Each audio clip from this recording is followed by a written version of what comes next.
Good morning বন্ধুরা। তো আজ হলো শনিবার আর এখন বাজে 9:45। অনেক দেরি করে ভিডিওটা শুরু করলাম। ছেলেকে উঠিয়েছি একটু আগে, ব্রাশ দিয়ে বসিয়ে রেখেছি, ব্রাশটা নেয়নি। এতক্ষণ আবার ইচ্ছে হলো নিল। মানে আমরা যেভাবে ব্রাশ করি সেভাবে করতে পারবে না, করতে দেয়ও না। তবু মুখের মধ্যে একটু কোলগেটটা নিলে কি হয়, ঘুমের যে মানে একটা ঘোর ঘোর থাকে সেটা একটু কেটে যায়, এই আর কি। তো রান্না হচ্ছে, আজকে রান্না আমার হয়নি কারণ শনিবার তো। আজকে তাড়াতাড়ি ছুটি হয়ে যাবে, এসে খাবে। এই দেখো ব্রাশ করছে। মেয়ের শরীরটা ভালো নেই, রাতেও জ্বর এসছে, তবু আজকে একটু পাঠাতেই হবে কারণ কতদিন স্কুল যায়নি। আর আজকে তো শনিবার, তাড়াতাড়ি চলে আসবে, ও বাবা নিয়ে চলে আসবে।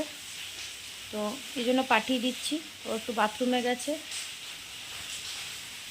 ওর খাওয়া হয়ে গেছে, ছেলে এখনও খায়নি, উঠেছে।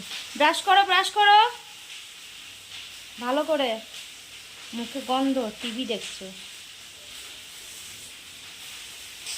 তাড়াতাড়ি করবে। আমার এখানে এই ভেন্ডিটা সরষে দিয়ে করবে, ভেন্ডি পেঁয়াজ, তাহলে আমার রান্না হয়ে যাবে। ভাতটা হয়ে গেছে, এগুলো দিতে হবে। দেখো এখন বাজে 11টা। তো আমার রান্না টান্না হয়ে গেছে, আজকে একটু রান্না দেরি করে হয়েছে, তাও হয়ে গেছে 10টা, 10:30টার দিকে হয়েছে। তারপরে গ্যাস ট্যাস মুছলাম, ঘরটারও মোছা হয়ে গেছে। এবার আমি ছেলেকে চান করিয়ে চান করব। তো এই দেখো এখানে তো ভাত আছে, এটা হলো ডাল। হ্যাঁ দিচ্ছি, ছেলে ডাকছে। আর এখানে সমস্ত সবজি দিয়ে গাজর, বরবটি, মূলো, পেঁপে সব দিয়ে একটা তরকারি হয়েছে। বাবা একটু এটা দিয়ে একটু রুটি খেয়ে গেছে। আর এটাতে হচ্ছে ভেন্ডি সর্ষে দিয়ে পেঁয়াজ দিয়ে আর মাছ করেছি। ব্যাস এই রান্না করেছি।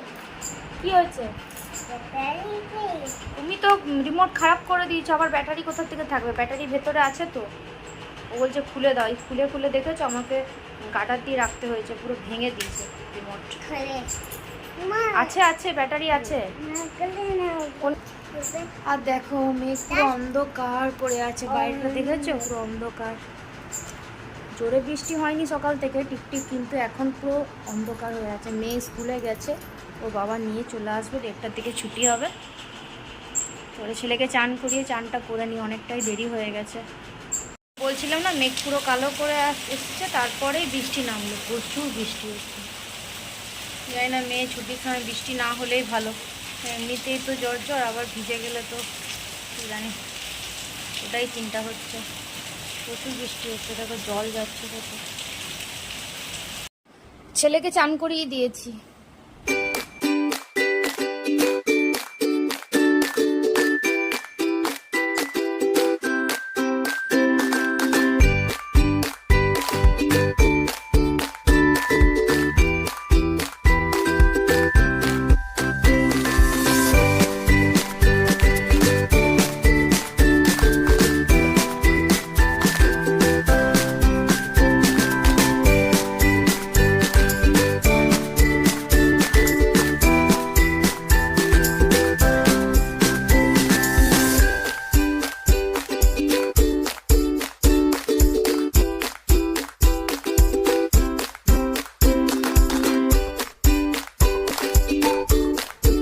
দেখো আমার চান হয়ে গেছে, এখন আপাতত কিছু কাজ নেই, একটু বসবো। বসতে তো আর পাবো না, এই ছেলের জন্য যা বদমাইশি করছে না, একে দেখতে দেখতে মাথা খারাপ হয়ে যাচ্ছে। ফোন দিলেই চুপ, না হলেই শুধু এই ওই পড়ে যাচ্ছে, এই লাফাচ্ছে ঝাপাচ্ছে। আর ফোন দেওয়াটাও ঠিক হচ্ছে না, কিন্তু কি করব বলো, একা ঘর না এখন, বিশেষ করে আমার বাবা মা একটু বাইরে গেছে, তাহলে ওইখানে ওর মিমি একা সামলাতে পারবে না, ওকে যা দুষ্টুমি করবে। তো আমি যেতেও পারছি না, তবে যেতাম, বৃষ্টি পড়ছে এবং যেতেও পারছি না। মেঘের অবস্থা একদম, পরশু থেকে লাগিয়েছে, ছাড়াবার কোনো নাম নেই। জামা কাপড় বাইরে ভেজাগুলো মেললাম, আবার কালকে যেগুলো বাইরে উঠোনে মেলেছিলাম সেগুলো আবার ঘরে ফ্যানের হাওয়ায় মেলেছি, ডাইনিংয়ের মধ্যে। ঘরের অবস্থা খুব খারাপ, লোক কেউ একটা এলে বলবে বাবার এই জামা কাপড়ের মেলা। কি করব, বর্ষাকালে না এইটা একটা সমস্যা হয়ে যায়। তাও দেখবো যতই ফ্যানের হাওয়ায় শুকোয় তবুও একটা মানে কীরকম যেন একটা গন্ধ ছাড়তেই থাকে। দেখো এগুলো কাল পরশু দিন কেচেছিলাম, একবেলা রোদ পেয়েছিল, তারপরে এরকম ঘরে মেলে দিয়েছি। ডাইনিংয়ে পুরো ভর্তি হয়ে আছে জানো পুরো। রাত্রেবেলা আবার ফ্যানের এইখানে ঘরের মধ্যে এদিক সেদিক করে মেলে দেবো, তাহলে শুকিয়ে যাবে। এগুলো কি হচ্ছে তোমার বদমাইশি বলো, কি হচ্ছে এটা তোমার বদমাইশি? এগুলো কি খেলা বাবা, গলায় লেগে যাবে তো বলো। দেখো ডাক্তারবাবু আমাকে এখন মানে দেখবেন। ডাক্তারবাবু এসছে। এমনি করবো, করছি, এমনি করছি। টর্চ নিয়ে এসছে, আমাকে বলছে তোমার চোখ দেখি জিভ দেখি। ডাক্তারের কাছে যাই তো দেখে এগুলো। আচ্ছা বন্ধ করছি, তুমি দেখো, তুমি বলো দাও, বলো আমি ডাক্তার। এখন বাজে 6:30। ছেলে মেয়ের জন্য আমি আটার নুডলস বানিয়েছি। মেয়ের মুখে ঘা হয়েছে তো খেতে কষ্ট হচ্ছে, ভালো করে ভাত খেতে পারেনি, তো বিশেষ করে ওর জন্যই বানালাম। আর ছেলে তো এমনিতেই দুপুরে খায় না, কি আর বলবো, নতুন কথা তো কিছু নয়।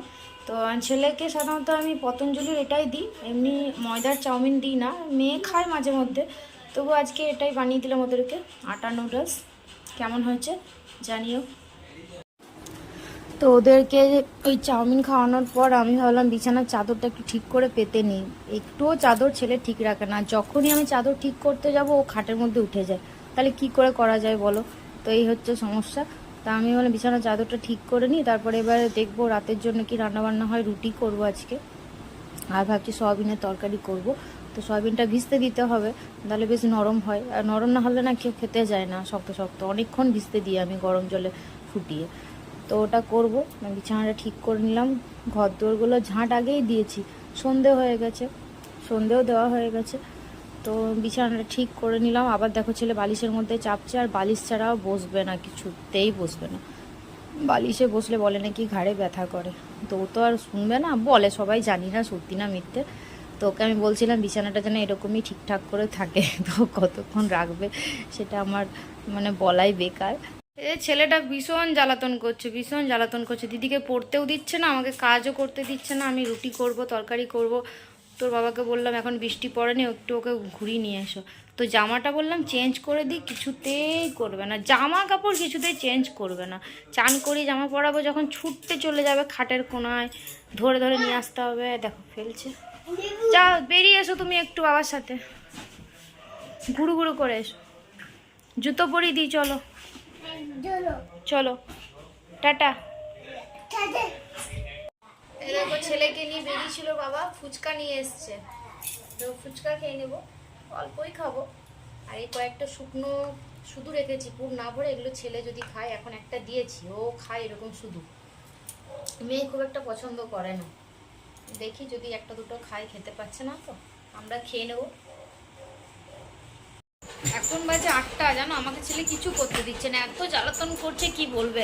এরকম এই লাইনটা আমি বানিয়ে দিয়েছি, বারবার বলছে চাকা খুলে যাচ্ছে, চাকা লাগিয়ে দাও। আর এটা এই যে চাবি দেওয়ার সিস্টেম, তো বলছে চাবিটা দিয়ে দাও, নিজে দিতেও পারবে না, বারে বারে ডাকছে, কি জ্বালাচ্ছে। কখন আমি খাবার করবো, সয়াবিনের তরকারিটা সয়াবিন ভিজিয়েছি, করতে হবে, রুটি করতে হবে, এটা বলছে তুমি চাবি দিয়ে দাও। চাবি ঘুরিয়ে দিয়েছে, বা তুমি নিজে খেলা করো, আমি থাকলে কি করে হবে, রান্না করতে হবে না। বদমাইশি, খুব বদমাইশি হচ্ছে, রান্না করতে হবে তো, তুমি নিজে নিজে খেলা করো। আমি এই দেখো, এ মা গাড়ি নিচে ফেলে দিল, কি বদমাইশ ছেলে রে বাবা। খাইয়ে দিয়ে দেখো সয়াবিনের তরকারি, সুজি আর মিষ্টি। মেয়ে হয়তো শুধু সুজি দিয়ে খেতে পারবে, তরকারিটা খেতে পারবে না কারণ মুখে লাগছে। তো খাইয়ে দিই ওকে, ওর তো নিজে খেতে গেলে বলছে আমার বেশি কষ্ট। খাইয়ে দিই যেটুকু খায়। তারপরে ছেলেকে দেখছি একটা রুটি দিয়ে দেবো খেতে। এখন বাজে 10টা। তো আমার বাসন ধোয়া হয়ে গেল, এবার আমি গ্যাসটা মুছে নিচ্ছি। রুটি করলে না দেখবে গ্যাসটা খুব মানে নোংরা হয়ে যায়, আটা পরে খুব খারাপ লাগে। আর সকালবেলাতে এগুলো দেখলে না চা করতে ইচ্ছে করবে না। কিন্তু আমি গ্যাসটা মুছে নিই, যতই রাত হোক, তারপর শোবো। আর কালকে তো রান্নার খুব একটা তাড়া নেই, কাল তো রবিবার, তবুও সেই করতেই হবে সব কিছু, না করলে হবে না। তো আমি ভিডিওটা আজকে এখানেই শেষ করছি। সবাই সুস্থ থেকো, সাবধানে থেকো। তো গুড নাইট।